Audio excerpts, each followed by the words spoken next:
Shalom,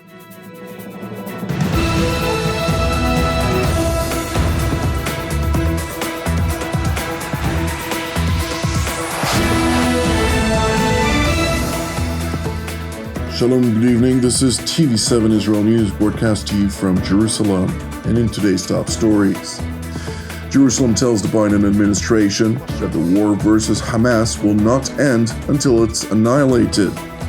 Iranian Foreign Minister Bagheri Kani arrives for meetings in Beirut, Lebanon, at a time when Hezbollah continues to intensify its hostilities against Israel. Sweden voices outrage over an uptick of covert Iranian activities on Swedish soil against its enemies and rivals. Israel will not end the war in the Gaza Strip until all of Jerusalem's proclaimed objectives are achieved. The steadfast Israeli position was essentially made by Jerusalem's top political echelons that after U.S. President Joe Biden made an announcement on Friday evening in which he asserted that Israel had come up with an outline for a hostage release deal that has been put on the table. Israel has offered a comprehensive new proposal. It's a roadmap to an enduring ceasefire and the release of all hostages. This proposal has been transmitted by Qatar to Hamas. Today, I want to lay out its terms for the American citizens and for the world. This new proposal has three phases. The first phase would last for 6 weeks. Here's what it would include: a full and complete ceasefire, a withdrawal of Israeli forces from all populated areas of Gaza, release of a number of hostages, including women, the elderly, the wounded, in exchange for release of hundreds of Palestinian prisoners. There are American hostages who would be released at this stage, and we want them home. Additional, some remains of hostages who have been killed would be returned to their families, bringing some degree of closure. President Biden went on to contradict himself by acknowledging that not everyone in Israel's government coalition would accept the agreement. At this point, Hamas no longer is capable of carrying out another October 7th, which is one of Israel's main objectives in this war, and quite frankly, a righteous one. I know there are those in Israel who will not agree with this plan and will call for the war to continue indefinitely. Some are even in the government coalition. And they've made it clear they want to occupy Gaza, they want to keep fighting for years, and the hostages are not a priority to them. Well, I've urged the leadership in Israel to stand behind this deal, despite whatever pressure comes. President Biden ultimately concluded his remarks by voicing his keen aspiration to see the war, which began on October 7th of 2023, with a brutal massacre by the Islamist Hamas and its affiliated Palestinian terror groups from Gaza of approximately 1,200 mostly Israeli civilians, come to an end. It's time to begin this new stage, for the hostages to come home, for Israel to be secure, for the suffering to stop. It's time for this war to end, for the day after to begin. Thank you very much. It is important to highlight that from the moment President Biden dubbed the referred to deal as an Israeli proposed outline, administration officials have gone on the defense in claiming that Israel had indeed proposed a deal. Nevertheless, while senior Israeli officials acknowledged that Israel had agreed to the majority of the outline, it was presented to them by Washington's national security team in extensive negotiations that have not yet hammered out all of the details. Therefore, since Biden's remarks on Friday, Prime Minister Benjamin Netanyahu, War Cabinet Minister Benny Gantz, and Defense Minister Yoav Gallant have all made explicit statements in which they emphasized time and again that Jerusalem's war objectives would not come to an end without the eradication of the Islamist Hamas to a point of no return. אנחנו פועלים באין ספור דרכים כדי להחזיר את החטופים שלנו. אני חושב עליהם כל הזמן. אני חושב עליהן כל הזמן. על המשפחות שלהם, על הסבל שלהם. ולכן הלכנו כברת דרך ארוכה כדי להחזיר אותם. אבל תוך כדי הפעולה הזאת, אנחנו שמרנו על מטרות המלחמה. בראשן חיסול החמאס. אנחנו מתעקשים שאנחנו נשלים גם את זה וגם את זה. וזה חלק מהמתווה.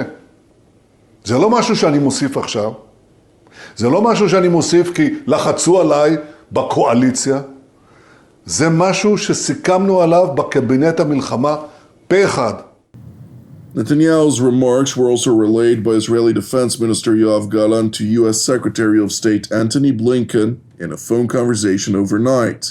The essence of that conversation was also touched upon by Jerusalem's top defense official during a visit to the IDF Southern Command, where Minister Gallant emphasized Israel's uncompromising resolve to root out Hamas from the Gaza Strip. סיימתי כעת הערכת מצב בפיקוד הדרום יחד עם אלוף הפיקוד והמפקדים הבכירים. הפעולה ברפיח מתקדמת גם מעל הקרקע וגם מתחת לקרקע. הכוחות דולחמים בנחישות רבה ומשמידים את צינור החמצן שמחבר בין רצועת עזה לבין מצרים. אנחנו הולכים וחונקים את החמאס ולא מאפשרים לו להמשיך ולהתקיים, כי לא תהיה לו יכולת לא לתגבר, לא להתעצם ולא להתחמש.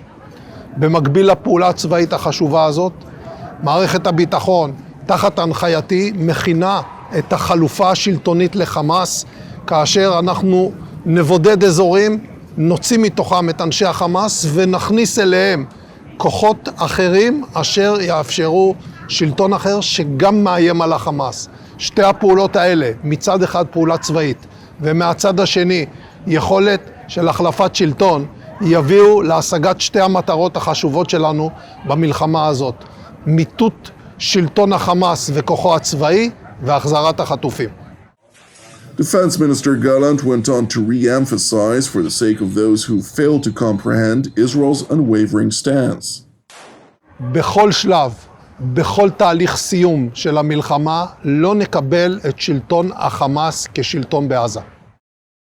Turning to Israel's northern front, where the Iranian proxy Hezbollah continues to intensify the level of hostilities against Israel, with extensive blows exchanged over the weekend. Meanwhile, Iran's acting foreign minister Ali Bagheri Kani held a number of meetings in the Lebanese capital Beirut today as part of a broader regional tour aimed at bolstering the Islamic Republic's regional architecture, confronting Israel in particular, and the United States and the West at large. علاوه بر موضوعات مربوط به لبنان، از جمله موضوعاتی که با همکار گرامی و برادرم وزیر محترم امور خارجه لبنان بحث و گفتگو کردیم، اوضاع در غزه و به ویژه در رفح بود و در این زمینه اتفاق نظر داشتیم که همه کشورهای منطقه به ویژه کشورهای اسلامی باید یک حرکت جمعی برای مقابله با تجاوز صهیونیست‌ها و حمایت از مردم فلسطین به ویژه در رفح داشته باشند و در این چارچوب در واقع برگزاری نشست فوق‌العاده وزرای خارجه کشورهای عضو سازمان همکاری اسلامی از جمله ابتکارهای مشترک ما برای در واقع انجام یک اقدام جمعی مشترک و قاطع در این مسیر مورد تأکید قرار گرفت. Tehran's top diplomat is also expected to visit Damascus merely a couple of days after Syrian President Bashar al-Assad traveled to Tehran, where he met with the Islamic Republic's supreme leader, Ayatollah Ali Khamenei, as the Islamic Revolutionary Guards Corps has been noticeably ratcheting up efforts to entrench militarily in Syria, alongside an intensified effort to expand the scope and capacity of its proxies throughout the region. Meanwhile, in Sweden, Stockholm's chief of counterintelligence revealed that Iran has increasingly tried to target its enemies and rivals on Swedish soil. På senare tid så har vi på Säkerhetspolisen uppmärksammat att Iran allt mer börjar rikta in sig mot andra staters intressen i Sverige, och då just specifikt stater som man upplever sig vara i konflikt med. Och detta gäller inte minst Israel. Vår bedömning av det här det är att en regional konflikt helt enkelt har spridit sig globalt och nu innefattar också Sverige som en arena för den här konflikten där den kan utspelas då. De aktiviteter som Iran utför, det handlar väldigt mycket just nu om planering och försök till att genomföra angrepp mot då israeliska och judiska intressen och mål och verksamheter i Sverige. Säkerhetspolisen kan nu konstatera att kriminella nätverk i Sverige är en proxy som Iran använder sig av. Det här är någonting som Iran historiskt också har gjort, framförallt i Europa, så det är ingenting nytt. Men vi ser också nu mer konkret detta i Sverige då, kopplingar mellan kriminella individer i de kriminella nätverken och individer som går att koppla till de iranska underrättelse- och säkerhetstjänsterna. Thank you for watching TV7 Israel News. Separately, I would like to encourage you to pray for the peace of Jerusalem and salvation of Israel. I'm Jonathan Hassan wishing you a Shavua Mevorach, and God willing, we'll see you during our next update. Until then, Shalom from Jerusalem.